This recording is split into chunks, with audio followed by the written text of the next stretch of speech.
Министрлер кабинетинин төрагасынын орун басары Эдил Байсалов Ош облусуна жумушчу сапарынын жүрүшүндө региондогу социалдык маданий объектилердин иши менен таанышты. Ал Нариман айылындагы үй бүлөлүк дарыгерлер тобуна барып, медициналык тейлөө көрсөтүүнүн сапаты, стоматологиялык пункттун иши жана калкты коронавирус инфекциясына каршы вакцинациялоонун жүрүшү менен таанышты.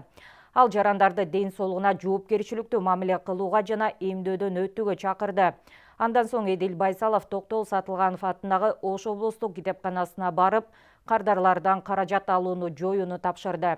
Билим алууну каалаган бардык жарандарга тийиштүү шарттарды түзүү зарыл. Жаңы министрлер кабинети ал үчүн бардык зарыл чараларды кабыл алат. Ар бир китепкана эскирген китептерге гана эмес, тийиштүү маалыматты камтыган заманбап материалдарга ээ болуусу керек, деди Эдил Байсалов. Бул жерде билим булагы. Бул жерге биздин балдарыбызга болобу, жарандарыбызга болобу мамлекет тарабынан биз бекер эмес, керек болсо ошол эл агартуу ишине ошолорго катышкандарга биз кайра көмөктөшүп, үйүнө алып барып, почта менен жөнөтүп, камсыз кылып берип турушубуз керек.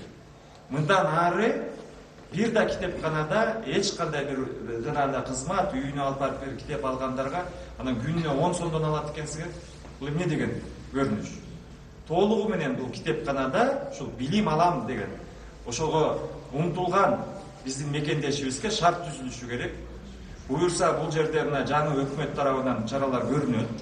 Ар бир китепкана баягы эски тетиги 50 жыл китептердин архиви эмес, жаңы маалыматтын, ушул жаңы доорго, ушул азыркы биздин жаштарыбызга керек болгон маалыматтардын мындай борборуна айланат.